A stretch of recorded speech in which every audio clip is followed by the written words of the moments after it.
So in previous video, we have discussed about how to create the 3D model and assigning sections there. So in this video, I'm going to discuss about how to define the loads here for the 3D model. And one more thing, in before video, I said the number of stories to 6, but we got 4 here because while explaining, I have taken custom over there, custom option, and again went back to the original position.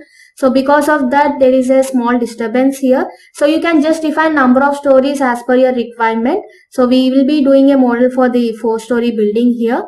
So coming back to this model, we need to define the loads like dead load and live load. Okay. So before assigning them, we'll make sure that we have created the required patterns here. Okay. So just click on define and you are going to have the load patterns option here. Okay. So by default, dead and live are created here. Okay, they will be available here in default. And if you want to create a new one, just define the name over there and you can create the type of that load and you can apply the self-weight multiplier and you can just modify if it is a lateral load. Okay, so right now what I want to explain is, so by default, whatever the dead load pattern is there, and if you want to create any extra floor weights or wall weights, that can be created in dead load, and the self weight of the structure is considered in the dead load pattern. You can observe that under self weight multiplier we are having 1. That means the self weight is also considered. Okay, so for example, if you want to consider self weight for seismic, in that again we can go for this one. How much multiplier you want to assign, we can apply that here. Okay, for by default dead load, we are going to apply the self-weight multiplier as 1 here, and right now I'm not going to create any pattern since the required patterns are already available here. Okay, so just click on OK, and we can observe that for live load there is no self-weight multiplier. Since self-weight will be coming under dead load, it is enough to provide self-weight multiplier as 1 in dead load pattern. Okay, so if you don't require any load, you can go for delete load. At present we require dead and live, so click on OK. And next, say I want to provide the wall loads and something like floor loads also under dead category. So in order to provide the wall loads, since we have taken 3 meter height, the height of the structure is 3 meters here. Okay, so I want to provide the wall loads on the beams. Okay, so for example, if you are considering external walls on the external beams and internal walls on internal beams, I want to provide that value on the beams. Okay, so that can be done by using the assign option, and we can go for frame loads. So before applying the frame loads, we need to select the frames or the cross sections for which we need to apply the load. So what I'm going to do is just go for select option, go for select menu and select option, and you can go for object type or you can just go for properties. Instead of object, you can go for properties. So what is the difference between these two options is, if you are going for object type, if you are selecting the beams, all the beams will be highlighted, but we don't all beams, right? We need certain cross section only. So what we can do is just go for select and click on select again and go for properties and click on frame sections, and from this list you can select the required beam section over there. Okay, so for example, I'm just going to select the beam 300 by 230, click on select, and we can see that all the beams has been highlighted which we have created for this section. Okay, and click on close. Now we need to assign the wall load for this. Okay, so we'll calculate the wall load here.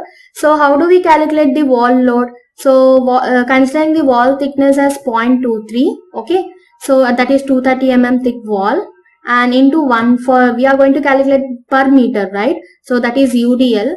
0.23 into 1 meter into what is the height of the floor, 3 meters or whatever the height you are going to consider there, into unit weight of the brick. Okay, I'm going to consider the unit weight as 19 as per the code. Okay, 19, and the total value we are going to get is 13.11. Okay, so you can just make it as 13.2 also. So let us assign this value here. So click on assign and just go for frame loads and go for distributed loads here, and under load pattern make sure that it is dead load here, and you can go for options add to existing loads, and under uniform load at the bottom left. Okay, so just define the value as 13.11 kilonewton per meter and click on apply and OK. So we can see that the beam has been, all the external beams has been assigned with 13.11. Okay, now I want to apply for internal beams, that is on this vertical y direction beams. I want to assign half of the brick thickness. Okay, I mean like a half of the wall thickness. So in that case what happens is, so 0.115 into 1 meter into 3 meter height into 90. Okay, so just we are going to get half of this value, that is 6.55. So I'm going to assign this value as 6.56 here.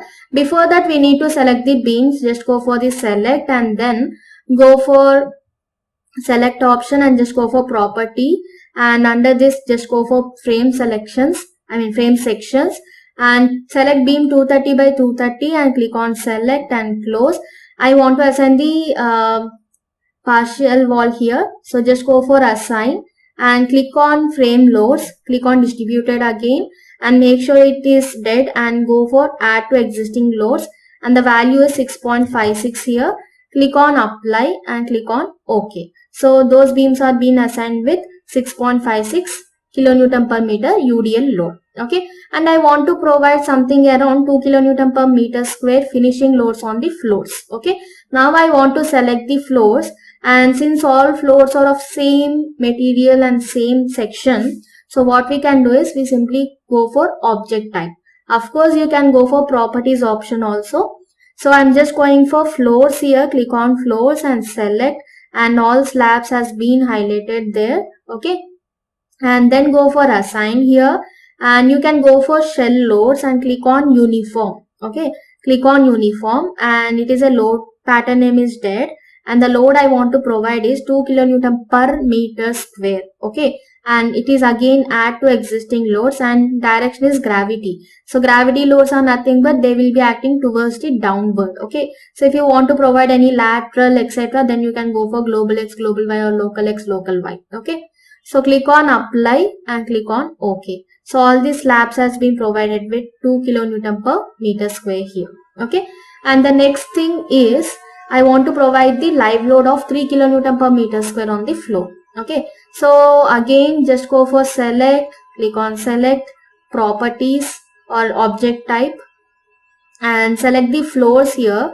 select and close, and the next thing is we can go for assign shell loads and click on uniform, and change the load pattern name to live load, and the value is 3 kilonewton per meter square. Add to existing load, replace means already existing loads, if there is an existing live load etc, that will be replaced with the present value. So make sure that if you want to assign the load with existing values, you can go for add to existing values here. So click on apply and OK. We got 3 kilonewton per meter square on the floors. Okay, and next thing is to combine these loads. I mean I want to create the combinations of this. So how do I create that? Click on define and just go for the load combinations here. Okay, so click on load combinations, and here we are having load cases also. We have created dead and live patterns which comes under the load case. If you want to add a new case, you can simply click on add new case and you can just define all these things. Okay, but right now let us see the load combinations first. So click on define and go for load combination option. Either you can add manually or as per code you can generate the default combinations there. So I'm just going for add default design combinations, and it is a concrete frame slab design, and you are having concrete slab design also. Okay, so if you want to design further, I mean like if you want to create your own combinations or you want to edit the existing combinations which are created by default, then you can click on this option, convert to user combinations. So if you don't want to edit that further, then simply uncheck this option. Okay, so click on OK, and obviously we got four combinations here. So if you want to see, just select and modify show combo. This is 1.5 dead load, and this is so let us click on modify and dead load 1.5 dead load plus live load. Okay, so this is for slab and this is for UDLs. So click on show combination. Okay, so in this way we have created for frame and slab combinations here. If you don't want to apply any slab design, then you can simply uncheck them. Okay, while creating the add default design combos, no need to select the slab design. Simply you can go for concrete frame design. Okay, so just click on OK, and then we have to analyze the structure. So till here we learned that how to create the number of patterns here and how to assign the different material, different dead loads and live loads with respect to wall loads, and we have created the combinations for this structure. In next video I'm going to discuss about the analysis and design of this 3D model.